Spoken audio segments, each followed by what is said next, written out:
Today is April 10th, 2023. We're going to consider Genesis chapter 27 as part of our Afro-centric exploration of the Holy Writings. And chapter 27 is very interesting because mostly we are talking about when Isaac asks to get some meat from his son Esau. And what happened is that it's Jacob, his younger brother, who actually get blessed in its place. Then there is obviously a rivalry between the two brothers, and Esau threatens to kill Jacob as a revenge for what he has done. What did he do when Isaac was about to die and was old? For some reason, he liked the kind of meat that his son Esau, who was a hunter, was making for him. You remember that this is also a sibling rivalry that we've seen before, and this was between Cain and Abel. So the sibling rivalry comes again and again and again. In this case, though, the hunter is the righteous one, and he get duped by the I would say the gatherer, or the one that cultivate the land, his brother Jacob. And for that reason, you can also hear inverse the role to get the gist of it and how it plays out. But we're just going to stick to um, as the story is portrayed in the Bible. When he asks for venison, his son goes out to get it, but the mother, who actually liked the younger brother much better, much more, asked the younger brother to come up with a ruse, put a goat skin on his body because his brother was hairy, and in the end, the father ended up blessing Jacob instead of Esau. And the blessing is similar to the blessing that we've seen so far with Abraham, with Isaac himself, because in verse 29, the B part says, "Cursed be everyone that curseth thee, and blessed be he that blesseth he." That word keeps on coming back and back, and it seems like it's very important to bless those who have been anointed by the Lord. In this case, it is the descendant of Abraham, and now Isaac, and now it's Jacob that takes on that blessing, right? Esau comes back, and he is very he comes to the father, said, "This is the meat." I said, "But I already got the meat." And he says, "No, someone duped me. It was certainly your brother, because I have blessed him and he has taken everything." And he said, "Is there even just one blessing that you have left for me, father? I am so bitter." Because he says, "And when Esau heard the word of his father, and he cried with a great and exceeding bitter cry, and said unto his father, Bless me, even me, a loss, oh my father." And the father said, "There was nothing. I didn't know blessings could be quantified, and blessing can be wasted." Throughout the course of my life, I've been blessed by a great man, my grandfather himself. Uh, and as I was growing, I didn't think much of it. But now, as I'm a much older person, I appreciate those.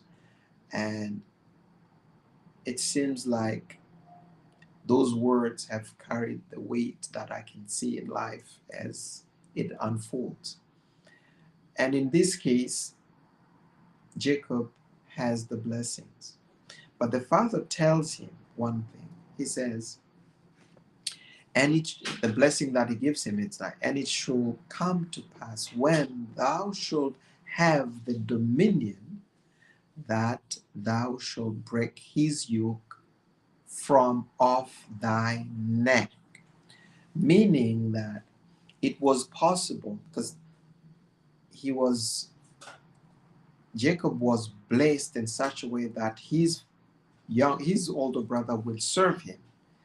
And here Isaac makes provision for Esau to come off of the yoke of his brother. And it says there that it will come a moment when you will have dominion, that you will be able to break his yoke off of your neck and be free. So that freedom was still possible because Esau was righteous. And because he had done nothing wrong, there was provision for him to get off of that. And I will turn here into the Afro-centric way of looking at this. It is evident that Africa and Africans have been subjected to um, some sort of oppression for a long, long period of time.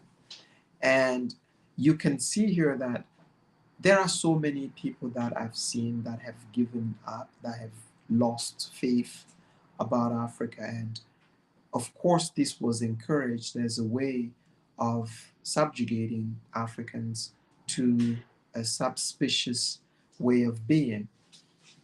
But there is a provision for that to end. And that provision has a conditional possession of a dominion that will be enough to motivate to be able to get off of that yoke. And you can see that the attacks that, or the um, struggle that many Africa has at the moment is to have dominion over its land. Everywhere where land has been naturally given to people of African descent, there is an attempt to take that away from them, either by force. By force, it failed, um, but it also can be financially, and you will see a lot of lands being purchased here and there, and people touting them as possessors of this or that, because it feels that um, making sure that we do not have dominion over our land will prevent us from breaking away, from breaking that yoke off of our neck. And you can see the importance of not giving up on Africa, not giving up on the fact that our land is more valuable than we think. Our land is the key to our freedom. Our land, our dominion, is the key to us breaking that yoke that I will say the world, or the world system, has been able to oppress upon our necks, and just taking us way, way away from what is rightfully ours.